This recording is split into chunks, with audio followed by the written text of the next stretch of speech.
All right, my name is Andrae Alexander. We want to welcome Mr. Seth Troxler, Mr. Brandon Lucas, and of course, Dr. Cornel West.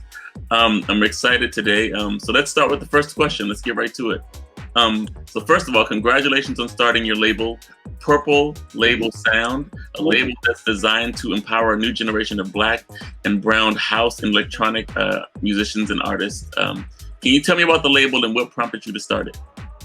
Yeah, so the label Purple Label Sound is it's really a collective, and we're at the start of it. It's something that is the amalgamation of my time as an artist and working with Dr. West and everything that's going on in the world with the racial strife and all that beautiful stuff. It was just I thought it was a moment that we need to bring more voices of color, underrepresented voices back to the forefront of the house and the techno music scene, something that people like Seth Troxler have been doing for years.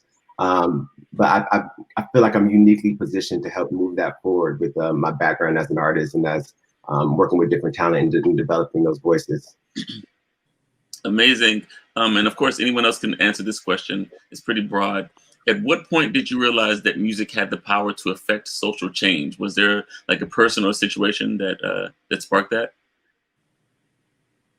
I mean, music has always, I think, yeah, I think music has always been a catalyst behind social change. If you look back at the civil rights movement or any great movements of the 20th century, for a very long time, music was the thing that brought people together and also showed us kind of through sound and through ideas of what we could be. I think through time, the music industry took out a lot of the voices that kind of put us to the forefront and showed us different ways of expressing ourselves and kind of solidarity or music that like brought out the political movements. It's one thing that's amazing with Purple Label music and with underground music is having the ability to be in control again of that musical narrative and then put out music that we feel helps push forward the kind of process and the ideas that we want people to hear and see.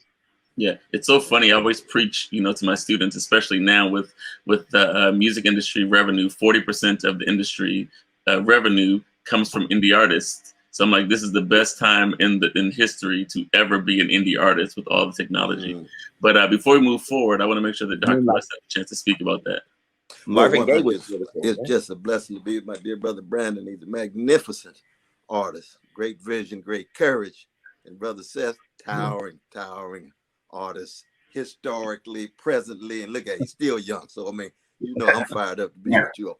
But one, I just think it's important to note that I consider Black music the most significant modern tradition to confront catastrophe and to respond with spiritual fortitude and artistic creativity. There's no other people who have had 400 sustained years of hatred and trauma and stigma and Black folk dishing out love warriors in the form of sonic expression. And that's one of the reasons why the whole world has to take note, because every human being has to deal with catastrophe: the death of your mama, betrayal of your friend, your broken heart, and so forth. And so it's that deep human connection, but it's rooted in a courage and a vision. And what we get in what Brother Brandon is doing is another wave in that magnificent ocean. Brother Seth been doing another wave in that magnificent ocean. Retha, Marvin, Billy, we can go on and on. James Brown, Bootsy Collins, they all waves, voices, and our anthem is lift every voice. That's the anthem of Black people. Get your voice in that wave. Don't be an echo. You ain't no extension of an echo chamber. If you lifting your echo, then go on and make your money and stay at Mike's basement after dark. We talking about raising your voice. And that's what happens in this song with the hope, raising the voice. You see. No, I love that. Were you finished, Seth? You have something else to say? No. That's I think Brother West covered it all. Yeah, absolutely. But with that being said, you brought up Marvin and Aretha and, let's say Billie Holiday, Strange Fruit, all that stuff. Do you think there is an opportunity for contemporary artists to actually add to that wave that you just said? Do you think there's an opportunity for that to happen?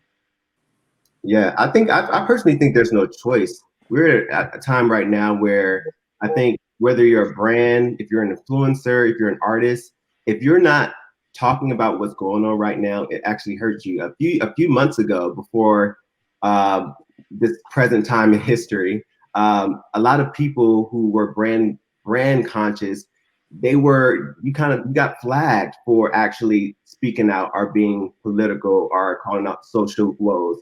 I think now brands are looking for authentic voices even, and people and audiences and the people want to connect with artists and creators and companies even who have a message and have something to say and have some kind of stance. So I think more than ever, you have no choice. So I think now people are starting to wrestle with, what does this mean for me? I can't just stand by and allow things to happen and not have an opinion. And especially with this pandemic, it's been forcing us to wrestle with who we are, what we're about. And I think that was a big part of this Great Awakening, how people of all colors and all races and all across all ages are challenging their pre-assumptions. So it sounds like almost like the cage doors are finally open. And if you're willing to step out of it and be authentic and express yourself in an authentic way, you have the opportunity to have more brand partnerships. Your fans can, be excited to and activated. And that's not even but the beautiful thing is that's not even what it's about. But and there are plenty of people who are manufacturing that. But at the core of it, I'm just happy that people are even having a conversation, however far along they are, however woke they are. At least we're starting to have the conversation, and people are able to be mindful of it, and people are not being discredited for speaking out and speaking their voices. So I think now more than ever is that time to do so. Yeah, we have a few more minutes left, so I have about 2 more questions. What do you think is at stake if musicians and artists don't step up to the plate at this moment in history? Well, I think music and artists are some of the last people who have the forum for free expression. And right now, considering the stakes of the presidential election, free expression and information is one of the most powerful tools we have to persuade society into doing the right thing.